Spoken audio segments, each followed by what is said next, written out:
Hello learners, welcome to my YouTube channel. आज के lecture में हम लोग जो है जीन पियाजे जी की थ्योरी को देखेंगे। ये थ्योरी हमारी रिलेट करेगी किससे? कॉग्निटिव डेवलपमेंट से। ठीक है, तो जहाँ पर भी हम लोग कॉग्निटिव डेवलपमेंट की बात करें तो कॉग्निटिव डेवलपमेंट का मतलब क्या होता है? माइंड रिलेटेड एक्टिविटीज़, यानी कि बच्चे की किस तरीके से बच्चा सोचता है, कैसे चीज़ों को सोचने के बाद रिएक्ट करता है, किस तरीके से बच्चा लॉजिकल थिंकिंग करता है, ये सब किसके अंदर इंक्लूड होता है? हमारा कॉग्निटिव डेवलपमेंट में। ओके, तो अगर आपसे पूछा जाए फादर ऑफ कॉग्निटिव डेवलपमेंट तो आपका आंसर क्या रहने वाला है? जीन पियाजे। ठीक है, और जीन पियाजे ने अपनी थ्योरी में जो है दो बातें कही हैं। सबसे पहली आती है हमारी कॉग्निटिव स्ट्रक्चर और फिर आती है कॉग्निटिव फंक्शनिंग।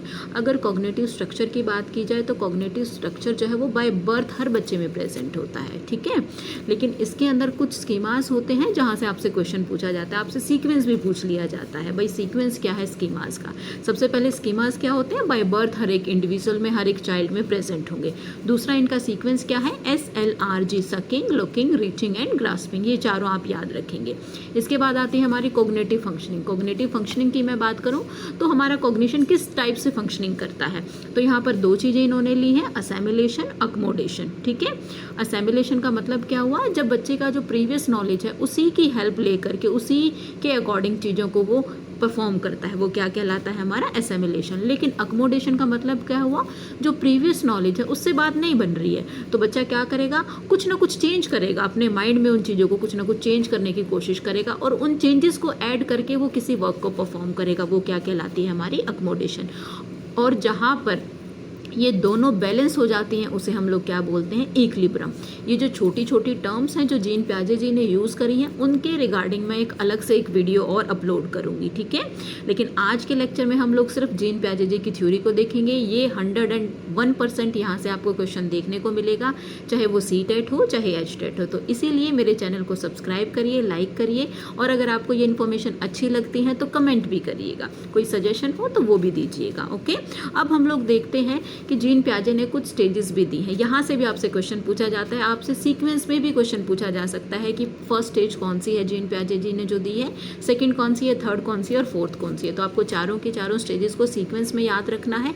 इनका सीक्वेंस हम चेंज नहीं कर सकते हैं। सबसे पहले आती है सेंसरी मोटर स्टेज, सेकेंड आती है प्री ऑपरेशनल स्टेज, थर्ड आती है कंक्रीट ऑपरेशनल और फोर्थ स्टेज आती है हमारी फॉर्मल ऑपरेशनल स्टेज। अब वन बाय वन करते हुए हम लोग जो है देखेंगे कि कौन कौन से स्टेज के अंदर क्या क्या जो है मेन बेसिक जो है पॉइंट्स है। ये थ्योरी मैंने बहुत समराइज करने की कोशिश करी है बेटा, अदरवाइज इसको चाहो तो आप कितना ही लंबा खींच सकते हो, लेकिन मैंने ट्राई किया है। आप लोगों के पास भी लिमिटेड टाइम होता है, 10-15 मिनट की वीडियो में आपका एक टॉपिक क्लियर हो जाए, तो मैंने वही ट्राई किया है। ओके, तो पहली थ्योरी आती है हमारी सेंसरी मोटर स्टेज। अब सेंसरी मोटर स्टेज में अगर एज की बात की जाए तो बर्थ से लेकर 2 साल तक के बच्चे के अंदर। और एक चीज़ और ध्यान रखना बेटा, इन थ्योरीज को जब आप लोग लर्न करोगे तो आपको ये डिफ़िकल्ट लगेंगी, लेकिन आप इन्हें अपनी प्रैक्टिकल लाइफ से रिलेट करना। घर में कोई छोटा बच्चा हो, आस पड़ोस में कोई छोटा बच्चा, उसके बिहेवियर को देखना। वो जैसे जैसे बिहेवियर करेगा वो आपकी थ्योरीज में अपने आप ही वो सारी की सारी चीज़ें आती रहेंगी, या जो आप अभी थ्योरेटिकली पढ़ेंगे उसे आप प्रैक्टिकली इम्प्लीमेंट करने की कोशिश करिएगा। ठीक है, सिर्फ लर्न करने के पॉइंट ऑफ व्यू से। इसका एज पीरियड कितना है हम लोग डिस्कस कर रहे थे, सेंसरी मोटर स्टेज। यहाँ पर बच्चा जो है क्या करता है, 2 साल तक ये बच्चे में देखने को हम लोगों को मिलती है। और बच्चे की जो है इसमें एब्सेंस रहती है किस चीज़ की? लैंग्वेज की। देखो बेटा, ये पॉइंट्स मैंने हाईलाइट किए हैं तो प्लीज़ इनको ध्यान रखिएगा। ठीक है, और ये जो है सबसे पहली स्टेज होती है। अगर मैं बात करूँ इंटेलेक्चुअल डेवलपमेंट की, आपसे पूछा जाए intellectual development, cognition development, cognition, कोई भी वर्ड यूज़ हो तो ये सब किससे रिलेट करेगा? माइंड से रिलेट करेगा। सबसे इंपॉर्टेंट जो यहाँ से पूछा जाता है, ऑब्जेक्ट परमानेंसी कौन से स्टेज में होगी? तो आपका आंसर क्या रहने वाला है? सेंसरी मोटर स्टेज में जो है बच्चे की ऑब्जेक्ट परमानेंसी रहती है, या ऑब्जेक्ट परफॉर्मेंस जो है वो यहाँ पर रहती है। ठीक है, इसके बाद सेकंड स्टेज आती है pre operational stage. Pre operational stage का टाइम पीरियड कितना है? 2 साल से लेकर 11 साल। अब इसे 2 पार्ट्स में इन्होंने डिस्ट्रीब्यूट किया है, प्री कंसेप्चुअल पीरियड में और इंट्यूटिव में। प्री कंसेप्चुअल में क्या बोला है इन्होंने कि बच्चा जो है अपने माइंड में कुछ ना कुछ सिम्बल्स बना लेता है जिनकी हेल्प से वो सीखता है। मान लो मम्मा ने आवाज़ दी, मम्मा की आवाज़ को उसने समझा और उसने माइंड में सोचा हाँ ये तो मेरी मम्मा की आवाज़ है। अगर 5 लेडीज़ भी बोल रही हैं तो उसे अपनी मम्मा की आवाज़ का पता है। ओके, तो बच्चा सिम्बल्स बनाता है।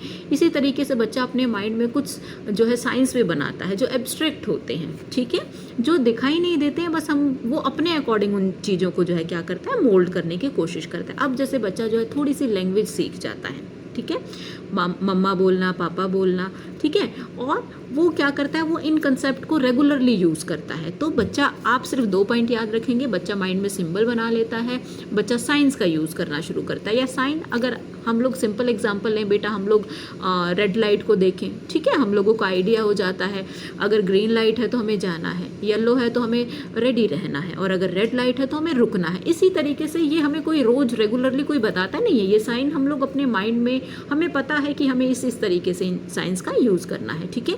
इसके बाद कंसेप्ट फॉर्मेशन यहाँ पर स्टार्ट हो जाती है, बट कंसेप्ट कैसे होते हैं, रूडिमेंट्री कंसेप्ट होते हैं। इस चीज़ को आप याद रखिएगा। रूडिमेंट्री कंसेप्ट का मतलब मैंने यहाँ पर दिया हुआ है कि अगर बच्चा कुछ भी बोलना शुरू करता है, सबको पापा पापा बोलना शुरू करता है, मम्मा बोलना सीखा है, दादी बोलना सीखा है, दादा बोलना सीखा है, तो वो उन्हीं कंसेप्ट को बार बार रिपीट करता रहेगा, ठीक है।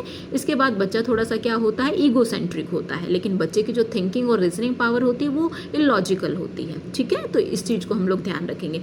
फिर आता है बेटा हमारा इंट्यूटिव पीरियड। इंट्यूटिव पीरियड में एनिमिज्म बहुत इंपॉर्टेंट है, याद रखिएगा। बच्चे को लगता है कि कुछ ऐसी चीज़ें जो हम जैसी नहीं है, मतलब कि ऐसी चीज़ें जो निर्जीव हैं उनमें भी जान है, ऐसा बच्चा सोचता है, ठीक है।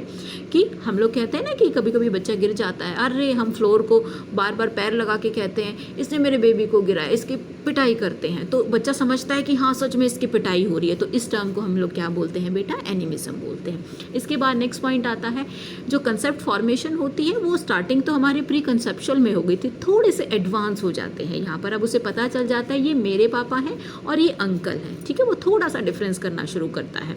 बच्चे के अंदर कंजर्वेशन की एबिलिटी आ जाती है, बच्चा जो है रिवर्सिबिलिटी को भी जो है थोड़ा सा सीखता है, बट कमी रहती है उसमें, वो प्रॉपरली जो है वो डेवलप नहीं हो पाती। रिवर्सिबिलिटी का मतलब क्या है, जैसा नीचे देखो मैंने एग्जाम्पल दिया है कि 2 × 2 बच्चा 4 समझेगा, लेकिन अगर उसे बोला जाए 4 / 2 तो क्या आंसर आएगा, तो वो कंफ्यूज हो जाएगा, उसे वो चीज़ नहीं समझ में आएगी, ठीक है। तो इस टर्म को हम लोग क्या बोलते हैं, लैक ऑफ रिवर्सिबिलिटी, ठीक है। ये जो है यहाँ पर इसकी थोड़ी सी कमी हम लोगों को देखने को मिलती है। इसके बाद हमारी थर्ड स्टेज आती है कंक्रीट ऑपरेशनल स्टेज। अब बेटा ये स्टेज 7 से 11 साल तक के बच्चे में हम लोग देखते हैं ज़्यादातर, लेकिन इस स्टेज में क्या होता है, हम लोगों की लैंग्वेज प्रॉपरली डेवलप हो जाती है, ठीक है। तो यहाँ पर क्या है, हम लोगों की लैंग्वेज जो है वो प्रॉपरली डेवलप हो जाती है। इस चीज़ को हम लोग ध्यान रखेंगे। बच्चे के अंदर जो है कंसेप्ट फॉर्मेशन बहुत अच्छे से हो जाती है, इस चीज़ को भी ध्यान रखेंगे। बच्चा सीरिएशन करना सीख जाता है, चीज़ों को सीरीज में लगाना सीख जाता है, चीज़ों को क्लासीफाई करना सीख जाता है, ठीक है। ये कुछ हाईलाइटेड पॉइंट्स हैं जो आप लोग स्किप नहीं करेंगे, क्योंकि क्वेश्चन यहीं से आपसे पूछा जाता है, ठीक है। बच्चे की डेवलपमेंट हो जाती है, रिवर्सिबिलिटी, बच्चा चीज़ों को रिवर्स करना भी सीख जाता है, जो अभी मैंने थोड़ी सी देर पहले एग्जांपल दिया, उसी से आप लोग रिलेट करिएगा, ओके। तो कंक्रीट ऑपरेशनल स्टेज में इसको थोड़ा सा अगर याद रखना चाहो तो आप एज अ, जैसे निमोनिक्स याद रख लेना, सीमेंट की तरीके से। जैसे हम अपना घर बनाते हैं तो सीमेंट क्या करती है, घर को स्ट्रॉन्गनेस जो है एक तरीके से प्रोवाइड करती है। तो इस थ्योरी में बहुत सारी चीज़ें जो है यहाँ पर बच्चे की डेवलप हो जाती है, स्ट्रॉन्ग हो जाती है। जैसे लैंग्वेज की फॉर्मेशन जो है वो अच्छे से बन जाती है, बच्चा क्लासीफाई कर जाता है चीज़ों को, सीरिएशन उसकी स्ट्रॉन्ग हो जाती है, ठीक है। तो ये चीज़ें हमें ध्यान में रखनी है। इसके बाद हमारी आती है लास्ट स्टेज, और वो है हमारी फॉर्मल ऑपरेशनल स्टेज। क्योंकि बहुत देर हो गई है, शायद बोर हो गए होगे, लेकिन बेटा बहुत इंपॉर्टेंट टॉपिक है, प्लीज़ ध्यान से सुनिएगा। डबल स्पीड करके चाहे आप लोग मेरी वीडियो को सुन लेना, क्योंकि यहाँ से क्वेश्चन आपको फाइनली देखने को मिलेगा, ओके।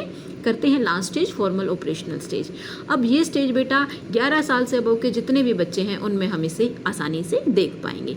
सबसे पहली बात, यहाँ पर जो है बच्चे की लॉजिकल थिंकिंग, बच्चे की एब्स्ट्रैक्ट थिंकिंग बहुत ज़्यादा डेवलप हो जाती है, ठीक है। लॉजिकल मतलब चीज़ों को लॉजिक से समझना शुरू करता है, किसी चीज़ का कॉज क्या है, ठीक है, और अगर ये कॉज है तो इसका इफेक्ट क्या हो रहा है, मतलब कि चीज़ों को फाइंड आउट अच्छे तरीके से करना शुरू करता है। बच्चा एब्स्ट्रैक्ट थिंकिंग करना शुरू करता है, बच्चे की प्रॉब्लम सॉल्विंग एबिलिटी इंक्रीज हो जाती है। ऐसे ही हम उसे बेवकूफ़ नहीं बना सकते, उसको पता चल जाता है कि हाँ इस चीज़ के पीछे ये लॉजिक है, और अगर ये प्रॉब्लम है तो उसे हम किस तरीके से बेटा सॉल्व करेंगे, ठीक है।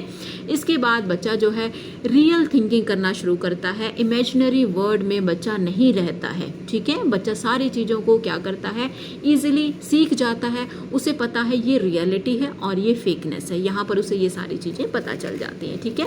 एक बार फटाफट रिवाइज कर लेते हैं कि हम लोगों ने जो है इसमें जो है इस वाले लेक्चर में कौन कौन सी थ्योरी, मतलब इस थ्योरी में क्या क्या डिस्कस किया। ठीक है, तो सबसे पहले फादर पूछा जाए तो आप लोग डिस्कस करेंगे फादर ऑफ कॉग्निटिव डेवलपमेंट कौन है, जीन पियाजे। इन्होंने 2 चीज़ें दी हैं, कॉग्निटिव स्ट्रक्चर दिया है, कॉग्निटिव फंक्शनिंग दी है। ठीक है, आपसे सीक्वेंस पूछा जाए स्कीमास क्या होते हैं तो आपका आंसर होगा बाय बर्थ होते हैं। इनका सीक्वेंस पूछा जाए तो SLRG आप याद रखेंगे।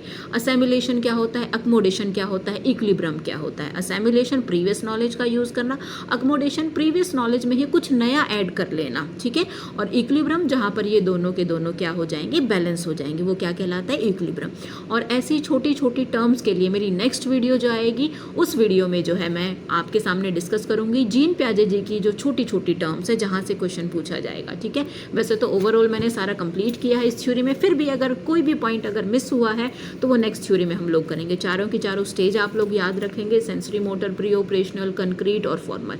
ठीक है, इन सब का एज पीरियड याद रखेंगे, सेंसरी का मेन कैरेक्टरिस्टिक्स याद रखेंगे, आपकी ऑब्जेक्ट परमानेंसी।